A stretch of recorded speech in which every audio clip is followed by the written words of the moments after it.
लोकनायक जयप्रकाश नारायण समय समय पर भारत भूमि में कुछ ऐसी महान विभूतियां जन्म लेती रही हैं जिनकी विशिष्ट क्षमताओं तथा उर्वर विचारों से देश तथा समाज को नई दिशा प्राप्त होती रही है। 20वीं शताब्दी के प्रारंभ में भारतीय क्षितिज पर ऐसे ही एक महान व्यक्तित्व का उदय हुआ जिन्हें हम लोकनायक जयप्रकाश नारायण के रूप में जानते हैं। जयप्रकाश नारायण का जन्म बिहार के सिताबदियारा गांव में, जो वर्तमान में उत्तर प्रदेश में है, 11 अक्टूबर 1902 को हुआ। जयप्रकाश जी पिता हर्षु दयाल एवं माता श्रीमती फूल रानी की योग्य संतान थे। इनकी प्रारंभिक शिक्षा पटना के कॉलेजिएट स्कूल से हुई। आपने हाई स्कूल परीक्षा विशेष योग्यता के साथ उत्तीर्ण की। आगे की शिक्षा के लिए इन्होंने पटना कॉलेज में प्रवेश लिया। जयप्रकाश बाबू विलक्षण प्रतिभा के धनी थे। उन्होंने 1922 ईस्वी में उच्च शिक्षा के लिए संयुक्त राज्य अमेरिका में कैलिफोर्निया विश्वविद्यालय में प्रवेश लिया। अमेरिका से ही वे मार्क्सवादी विचारों के प्रभाव में आए और सारी दुनिया के लिए मार्क्सवाद के विचारों का समर्थन किया। जयप्रकाश नारायण एक कर्म योद्धा थे। उनमें बालकाल से ही निडरता, नैतिक साहस, मैत्री, त्याग और देशवासियों के लिए अटूट प्रेम की भावना कूट कूट कर भरी हुई थी। स्वदेश लौटने के बाद वे भारतीय राजनीति में सक्रिय हो गए। इन दिनों भारत में गांधी जी के नेतृत्व में असहयोग आंदोलन संचालित था। एक सच्चे राष्ट्रभक्त के रूप में वे स्वाधीनता आंदोलन से जुड़ गए। अब तक जयप्रकाश जी पूरी तरह समाजवादी सिद्धांतों से प्रभावित हो चुके थे। उनके तीव्र विरोध को देखते हुए अंग्रेज सरकार ने उन्हें गिरफ्तार कर लिया। भारत छोड़ो आंदोलन में भाग लेने के लिए वे जेल से भाग निकले, किंतु दुर्भाग्यवश 18 सितंबर 1943 को लाहौर रेलवे स्टेशन पर पुनः गिरफ्तार कर लिए गए। वे अप्रैल 1946 को रिहा किए गए और पुनः भारतीय स्वतंत्रता आंदोलन में कूद पड़े। गांधी जी जयप्रकाश को भारतीय समाज का सबसे बड़ा विद्वान मानते थे। गांधी जी ने 1946 में उनका नाम कांग्रेस अध्यक्ष के लिए प्रस्तावित किया, किंतु कांग्रेस की कार्यकारिणी ने इसे स्वीकार नहीं किया। उन्होंने 1948 में भारतीय राष्ट्रीय कांग्रेस छोड़कर भारतीय समाजवादी पार्टी की स्थापना की। जयप्रकाश जी के हृदय में अंत्योदय एवं सर्वोदय की विचारधारा व्यवहारिक जीवन में उतरने के लिए आतुर थी।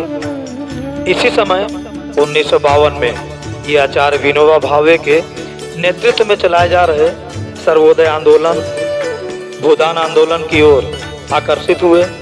वे सामाजिक और आर्थिक क्षेत्र के आमूल परिवर्तन के पक्षधर थे। उन्होंने सरकार एवं सत्ता में कोई पद स्वीकार नहीं किया। जयप्रकाश जी की दृष्टि में समाजवाद का उद्देश्य समाज का समन्वित विकास करना था। वह सक्रिय राजनीति से अवश्य दूर थे, किंतु समाजवाद के सिद्धांतों के प्रति उनकी जागरूकता निरंतर बनी रही। 1974 और उसके बाद भी अंत्योदय के प्रति उनके विचार निरंतर पुष्ट होते गए। 15 मार्च 1977 को प्रेस के माध्यम से राष्ट्र के नाम संदेश में उन्होंने कहा था, मेरे सपनों के भारत में प्रत्येक जन, प्रत्येक साधन निर्बल की सेवा में समर्पित है, जिसके लोग अंत्योदय अर्थात सबसे निर्बल और निर्धतम व्यक्ति के कल्याण में संलग्न हैं। मेरे सपनों के भारत में प्रत्येक व्यक्ति प्रत्येक आदमी के काम में हाथ बटाता है। हाँ, अधिकारी और जनप्रतिनिधि जनता के सेवक हैं और यदि वे गलत रास्ते पर चले तो जनता को उन्हें रोकने का अधिकार है। जहाँ किसी भी पदाधिकारी को कोई विशेषाधिकार नहीं, बल्कि जनता द्वारा सौंपा गया विश्वास समझा जाता है। संक्षेप में, मेरे सपनों का भारत एक स्वतंत्र, प्रगतिशील और गांधी जी के पद चिन्हों पर चलने वाला भारत है। लोकनायक जयप्रकाश के ये उद्गार सदैव हमारा पथ प्रदर्शन करते रहेंगे। जयप्रकाश बाबू ने बताया कि समाजवाद भारतीयता का विरोधी नहीं है, बल्कि भारतीय संस्कृति के मूल्यों को सुरक्षित रखते हुए भी हम देश में समाजवाद ला सकते हैं, क्योंकि भारतीय परंपराएं कभी शोषणवादी नहीं रही है।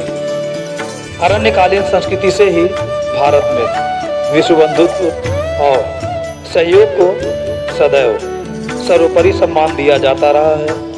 वास्तव में भारतीय संस्कृति में सन्निहित आधारभूत आदर्शवाद वास्तविक समाजवाद है। जयप्रकाश नारायण के समग्र जीवन दर्शन से स्पष्ट है कि वे सर्वे भवन्तु सुखिनः के वास्तविक पोषक थे। उनके विचार उनके उज्जवल इतिहास का यशोगान करते हैं। एक सर्वोदयी नेता के रूप में उनके कार्यकलाप देशोत्थान के लिए बहुमूल्य सिद्ध हुए हैं। भारतीय राजनीति के विस्तृत आकाश का यह ज्वाज्यमान नक्षत्र 8 अक्टूबर 1979 को सदा सर्वदा के लिए अस्त हो गया।